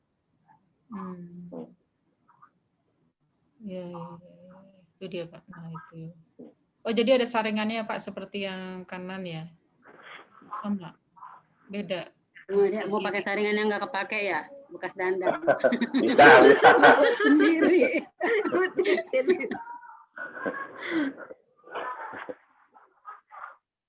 Tadi kan pokoknya perbandingannya sampahnya 2, airnya 1 begitu ya. Jadi ya itu sih sebenarnya bukan fix harus begitu sih Bu. Iya. Gimana situasinya aja. Karena nggak bisa kan bermewah-mewah dengan air gitu ya. Tapi bahan materialnya banyak gitu. Airnya dia sedikit mau nggak mau karena sayang kan air di sana gitu. Atau pakainya air bekas gitu ya. Jadi lihat situasi. Kalau di kita mungkin nggak ada problem itu. Ya. Bekas apa Pak? Bekas cuci beras maksudnya? Ya, bekas nyuci-nyuci. Yang istilahnya kan yang bukan grey water atau black water gitu. Nah ini yang maaf ya, mau nanya dong. Yang lain mana nih? Saya jadi tanya mulu. Saya kelihatan soalnya. Ya. Tadi itu yang Bagus mau nanya ya Pak. Oh siapa nih?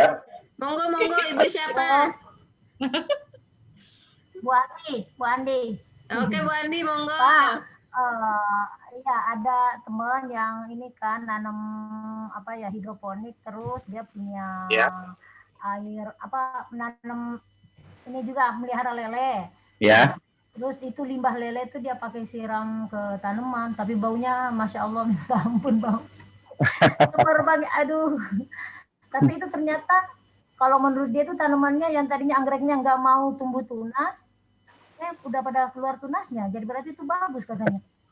Iya, betul sih.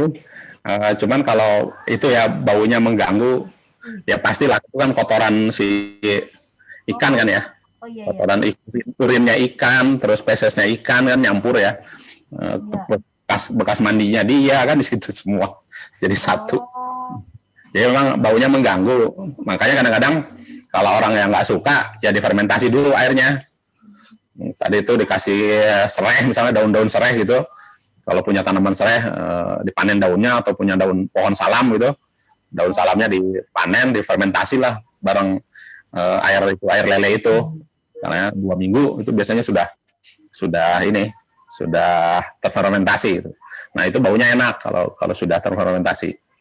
Berapa hari Pak fermentasi? 14 hari Bu, biasanya 14 hari. Saya juga punya, soalnya kemarin udah panen 2 kali.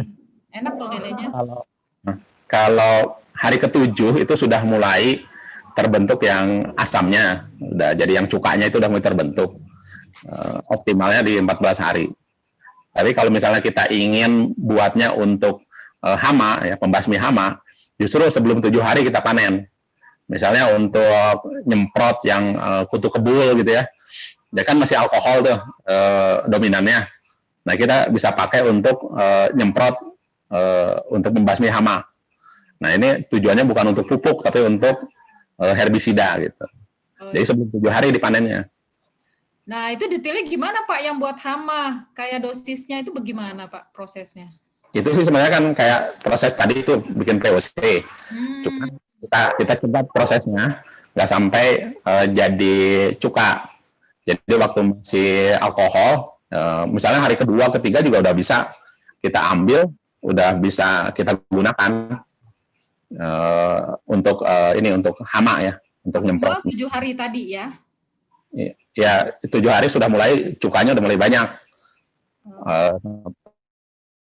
14 itu optimalnya kalau kita ingin gunakan untuk nutrisi ya 14 hari itu dipanennya si POC-nya. Tapi kalau misalnya untuk membasmi hama justru 2-3 hari ya kita panen. Jadi tergantung tujuan kita. Kalau misalnya kita tadi ada kerannya kan, keluarin aja sedikit gitu untuk nyemprot tanaman kita ya kalau misalnya kena kutu gitu. Apa itu? Daun salam? Ya pokoknya yang wanginya kita suka lah. Daun salam, daun mint gitu ya. Daunnya serai gitu ya. Jeruk bisa nggak Pak jeruk? Jeruk bisa, terus apa namanya kenanga gitu ya, bisa. Daun nanas ya, daun nanas bisa ya. Daun nanas, kulit nanas gitu. Ya.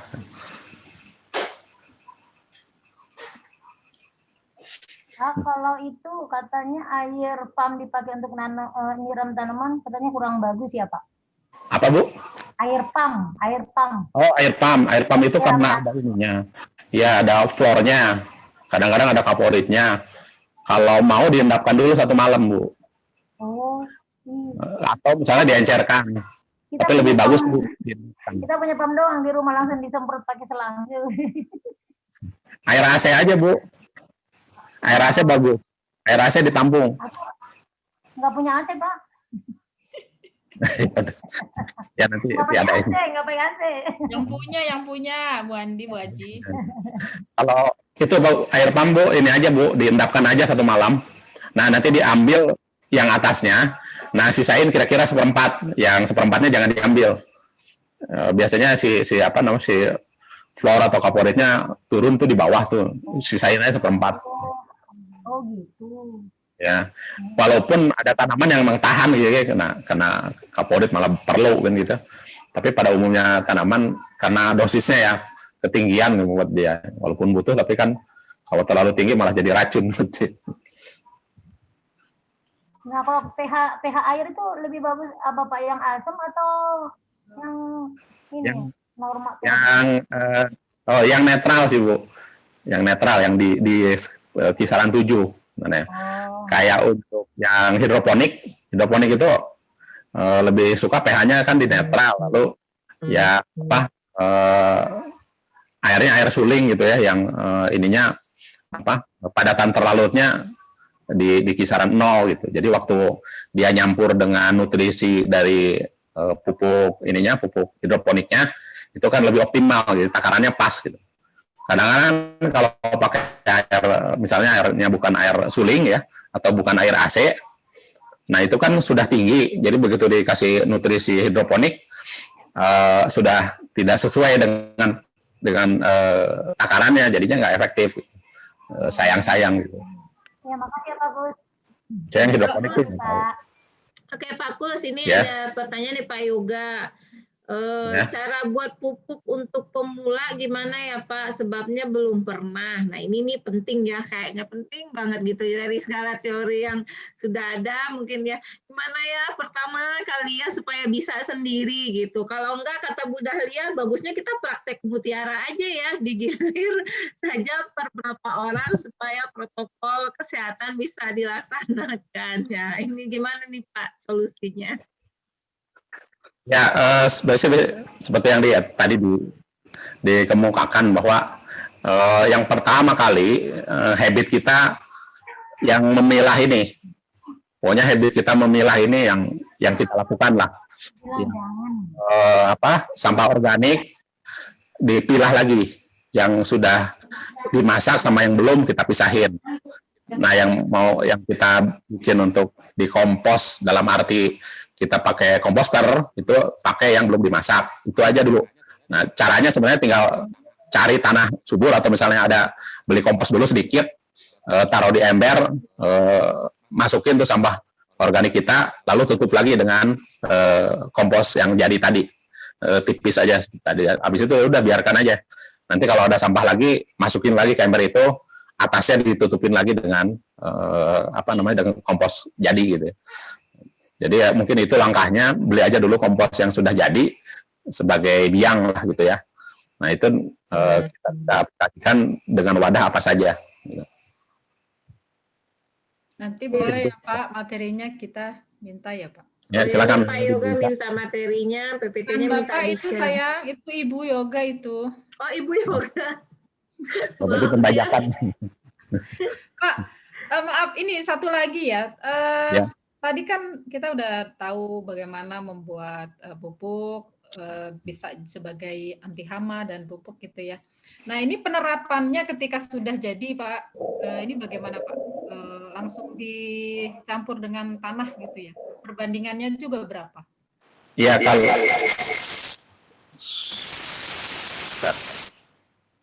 dimatiin aja. Begitu juga dengan yang cairnya ya, yang cairnya juga berapa? Ya, dan berapa? ya kalau aplikasinya sebenarnya bisa kalau kompos kita sedikit ya, terus kita punya tanah kebunnya banyak gitu, kita bisa 1:20 masih bagus Bu, campurnya 1:20 aja. Kalau kalau saya malah susah nyari tanahnya sih sebenarnya, malah kebanyakan komposnya gitu. Iya. Nggak apa-apa ya. Semua aja. Iya. Kalau tanahnya nggak ada ya kayak di pot misalnya punyanya kompos ya pakai kompos semuanya apa-apa. Apa ya karena itu alami. Tanah susah nyarinya. Iya tanah susah. Jadi dari sampah semua dari pupuk. Tapi kalau kita punya kebun misalnya 1:20 campur di lahannya. Kalau yang cair Pak? Yang cair juga sebenarnya prinsipnya sama ya. Nah itu lagi kalau misalnya kita sudah tahu menanam apa, kita sebenarnya bisa ya tadi yang interaksi dan observasi tadi yang harus kita lakukan. Ya kalau misalnya yang tanamannya kita kadang-kadang ya harus coba-coba Bu. Misalnya kita mau nanam pisang itu di kebun ya, kita kasih takaran POC 1:20. Nah kita lihat tidak berkembang ya, artinya POC-nya kurang ya kita naikkan lagi gitu. Kalau misalnya dikasih POC udah ditambah masih belum juga ya kita naikkan lagi dikit pelan-pelan.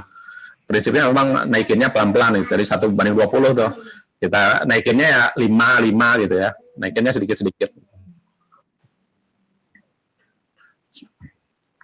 Pak boleh konsultasi lanjutan nanti ya kalau sudah coba. Silakan. Mau Bu Titin. Harus Udah coba ya. apa-apa ya. Ya. Di sini ada 32 yang ikut ya di room kita hari ini.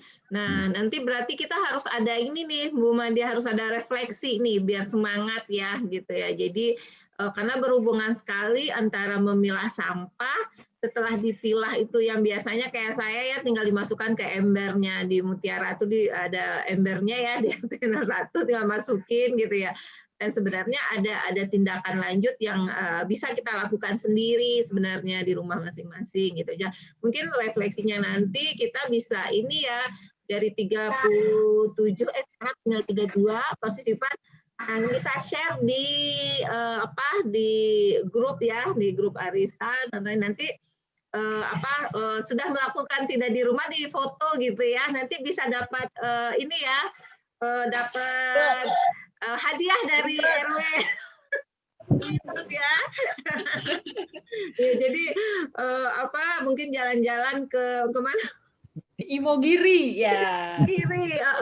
Jadi nanti boleh tuh Bu Madia, kayaknya seru gitu kan. Jadi ilmu yang kita dapat hari ini nih benar-benar manfaatnya luar biasa. Saya sendiri juga luar biasa karena saya kalau menanam itu Pak Kus tuh yang seperti Pak Kus bilang apa tangannya panas itu ya bagaimana, sering sekali menanam daun bawang sama saledri gitu ya, sudah tumbuh akarnya di air gitu, kemudian saya pindahkan ke tanah, ini sudah cukup umur lah untuk pindahkan ke tanah, terus sudah berapa hari mati. Jadi mungkin nah ini mungkin dari Bu Dahlia Nurita, nanti kita izin Bu RW ya, apa kita boleh praktek nih ke Mutiara sebaiknya digilir aja per berapa orang supaya protokol kesehatan bisa dilaksanakan gitu. Boleh sih kayaknya utusan gitu ya Bu Madia ya. Nanti dijadwalin ya, ditanya dulu. Dan disesuaikan dengan waktunya Pak ya.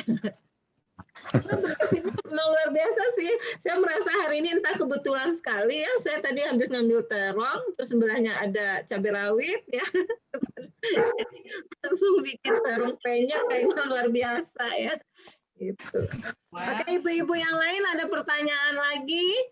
Ya, ibu-ibu yang lain masih bingung atau apa gitu. Boleh usul saran gitu atau yang mau ditanyakan ke Pak Kus, monggo ibu-ibu. Masih ada waktu. Ini kayaknya luar biasa sih kalau menurut saya ya gitu. Foto dulu Pak. Foto dulu, oke. Coba dibuka videonya. Saya sebenarnya kali ketiga mendapatkan pemaparan ini, tapi yang sebelumnya itu pertama materi memang jauh ya. Jadi mungkin kalau ada butuh pendampingan istilahnya gitu, jadi agak sulit. Dan kok nggak tahu terasanya tuh ini agak ribet ya. Dan setelah ada UPS bisa semua dimasukin, jadi udah masukin aja ke UPS gitu ya. Tapi sebenarnya menarik juga dengan ini karena di UPS di tempat penampungan sendiri kan suka penuh juga gitu. Iya. Di UPS jadi, berarti kualitasnya ini ya Pak, kan dia dicampur Pak, yang matang dengan yang mentah tuh dicampur Pak. Campur. Iya, sebenarnya menyulitkan UPS Ibu. Kasihan juga. Kalau bisa kita udah memilah, kadang-kadang mereka suka nyari-nyari daun itu Bu. Iya betul. Oh benar ya. Benar. Dia butuh gitu. Iya. Kalau kita misalnya sudah pilah gitu, misalnya di setiap tempat penampungan sampah organik kita sebelahnya ada biopori misalnya. Jadi ibu-ibunya langsung yang sudah dimasak udah dipisah masukin biopori, yang mentahnya masuk ke penampungan untuk IPS gitu. Lebih nanti kualitas si kompos yang kita terima akan lebih bagus tuh. Nanti berarti yang termasuk yang hewan-hewan nih, unsur hewan itu masuk ke biopori aja juga ya Pak? Sebenarnya si UPS perlu itu, yang hewan. Cuma nggak tahu dia minta. Tahu mereka malah bilang nggak mau. Ya. Udah dikasih kucing duluan. Iya, kalau ya masukin biopori dulu sih, apa-apa. Iya. Bu-ibu ada lagi pertanyaan? Mungkin yang agak sulit tadi yang itu ya, yang membuat apa itu tadi Bu yang di share itu? Yang harus di blender tadi itu loh.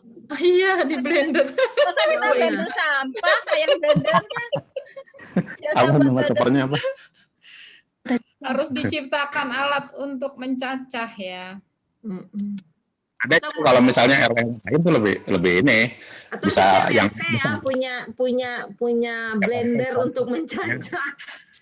nah itu kayak misalnya kita mau serius beternak maggot itu harus ada itu mesin pencacahnya tuh harus ada. Kasihan magotnya ya soalnya ya kalau nggak dicacah. Kasihan nyedot kan ya ngisep gitu kan nggak punya gigi kayak kita. Iya benar. Kalau bisa kan kita kunyahin gitulah istilahnya, baru kasih ke dia tinggal ngisep aja gitu. Ya, bener. Jadi membantu makhluk-makhluk yang tidak punya gigi ini untuk bisa makan dengan baik lah gitu. Ya, Mudah. Ini kasihan, bayangin kalau kita nggak punya gigi tapi lapar gimana coba? Kan ngejus kan, bisanya kan ngejus. Iya betul. Langkah berikutnya sih pendampingan itu Bu Mada. Mungkin kalau yang RW langsung ya, kalau PKK RW. Kalau yang di TPULI ya perlu di ini juga. Ya. Pendampingan khusus bagi mereka mungkin yang sudah berminat dan melakukan itu. Siap. Soalnya kebayang ngiris-ngiris. Kita kan biasanya ngiris sayuran mau dimasak ya. Iya. Ini ngiris-ngiris. Ini buat kampung ya. Oh, bener ya Allah. Waktu itu sebenarnya sempat juga Pak berapa hari gitu ya. Ya kebetulan juga memang saya nggak ada yang bantu di rumah. Jadi kayak iseng dulu mainan zaman kecil gitu ya. Kalau lagi waktunya ada mungkin ini. Makanya itu tadi perlu penguatan. Pendampingan itu mungkin maksudnya kita saling menguatkan gitu. Ketika awal dulu memilah kan juga sebenarnya awal-awal mungkin terasa berat juga ya. Iya. Mungkin dengan pendampingan tadi gitu ya, jadi saling menguatkan.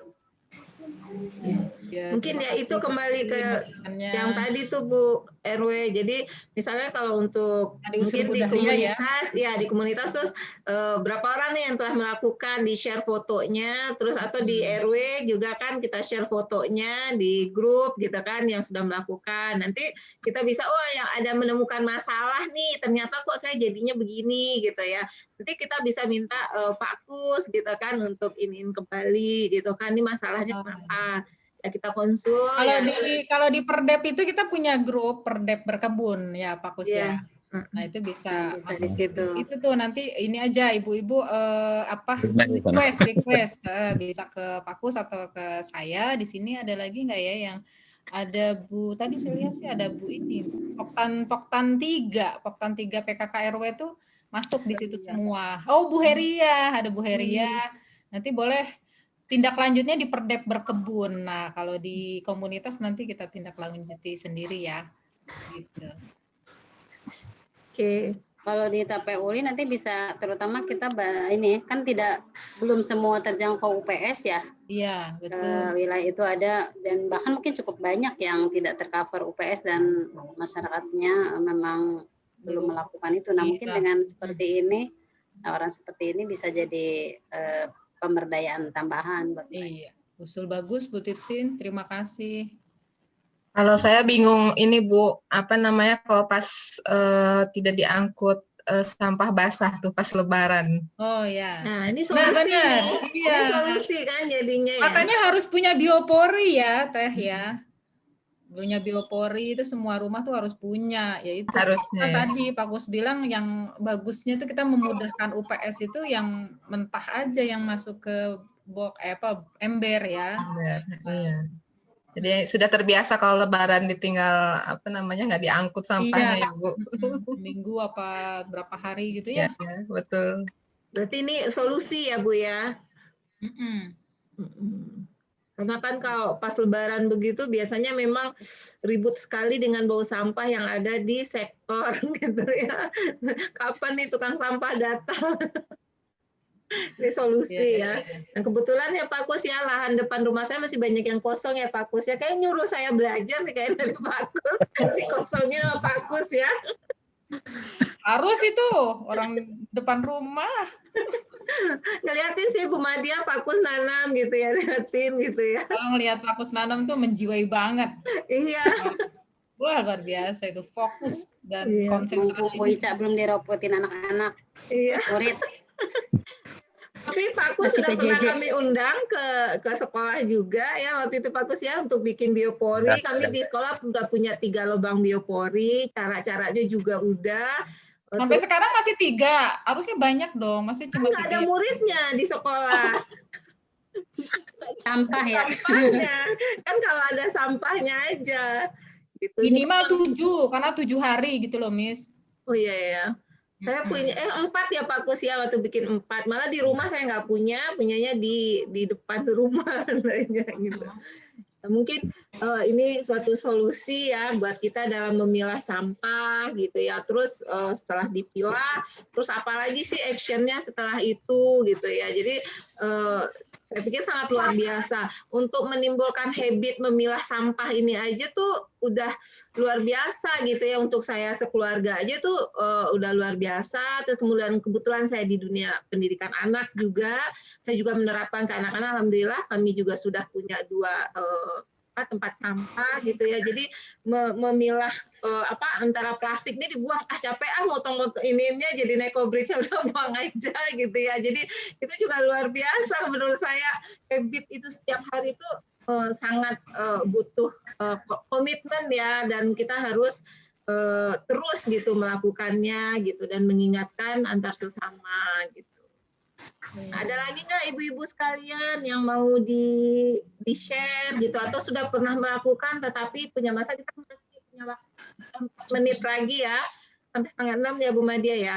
Iya, betul. Nah, jadi boleh ibu kalau punya masalah gitu, kebetulan kan ada dari Tape Uli juga gitu. Jadi sampah ini setelah diolah gitu, karena waktu itu saya bekerja sama Bank Sampah Mutiara ya, RT 1, saya mengundang Bu Tami dulu ya ke sekolah.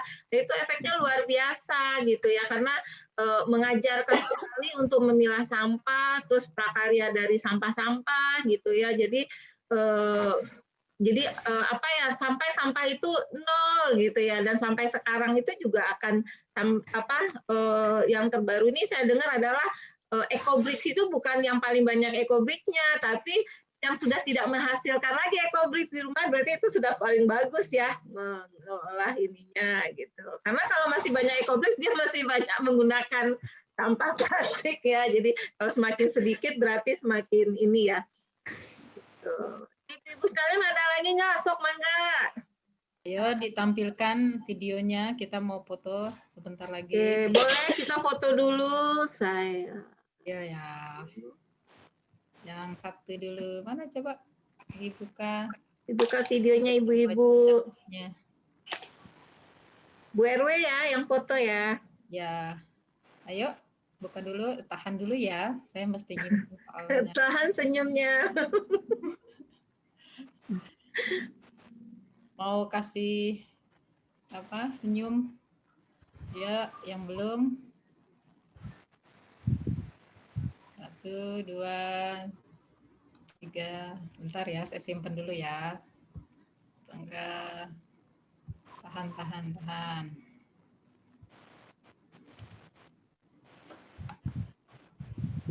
Satu lagi. Bentar. Ya, 1, 2, 3. Oke, sudah. Sip. Oke. Ibu-ibu sepertinya sudah tidak ada pertanyaan lagi ya, gitu. Alhamdulillah sekali hari ini pertemuan kita mendapatkan ilmu yang luar biasa ya. Jadi semoga ilmu yang kita dapat hari ini menjadi berkah ya, barokahlah Pak Kus gitu ya. Jadi karena setiap saat kita bisa belajar dari siapa saja gitu ya. Jadi di sini bisa saya simpulkan bahwa hari ini tadinya partisipan kita yang ikut adalah 37 orang ya Bu Madia ya. Sekarang tinggal 29. Ada 8 penanya hari ini. Nah, tadi kita sudah mulai dari ternyata dalam semakin sering kita memilah sampah ini gitu ya. Ternyata dari semua itu kita dapat bahwa semua makhluk itu mendapat manfaat untuk semua makhluk ya. Jadi dalam satu genggam tanah yang subur terdapat 2 jutaan makhluk hidup. Makhluk ini selalu berzikir 24 jam. manusia makhluk yang belakangan setelah tumbuhan dan hewan gitu ya. Jadi kita ini terakhir setelah tumbuhan dan hewan. Nah, jadi strategi dari rumahan untuk mengkompos ini ada melalui pilah organik dan non-organik, kemudian organik juga dibagi antara yang matang sama yang mentah. Kemudian udah ada proses pilah dan cacah gitu ya. Kemudian baru kita masuk ke teknik-teknik dalam pemilahannya gitu ya, dalam pembuatan komposnya ini gitu. Ada dengan lubang dengan biopori, kemudian dengan komposter aerob dan anaerob, terus apalagi tadi dengan proses fermentasi. Banyak sekali ya. Jadi ilmunya sebenarnya tidak bisa dalam satu sesi ya, jadi satu pertemuan. Mungkin yaitu insya Allah kalau misalkan nanti kita dari RW 07 gitu ya, kita adakan siapa saja nih yang sudah melakukan di rumah, nanti kita minta foto-fotonya di grup, di-share, kemudian apakah ada yang mengalami masalah gitu ya, atau nanti kita sama-sama carikan solusi, karena ini memang harus ada pendampingan gitu. Ada usul juga dari Ibu Dahlia, bagusnya kita praktek untuk datang ke tempat kampus gitu ya, jadi kita bisa tahu caranya secara konkret ya Pak ya, bisa kita lihat gitu. Kemudian untuk pemula, nah ini sangat penting sekali untuk pemula. Pertamanya adalah habit untuk dalam memilah ini itu dulu, kemudian beli kompos sedikit, kemudian dicampur, kemudian ditutup gitu ya. Kemudian mungkin itu ya, untuk yang lainnya gimana menjadi pupuk cair atau yang berbentuk tanah gitu ya. Nanti kita bisa pelajari lebih lanjut. Terus PPT-nya nanti akan di-share. Izin Pak Kus ya nanti nge-share PPT-nya. Saya pikir itu saja Bu Madia. Ada tambahan yang lain? Terima kasih, Ica. Udah cukup ya. Sudah cukup. Saya ucapkan terima kasih. Ya, terima kasih Pak Kus. Semoga berkah ya untuk semuanya.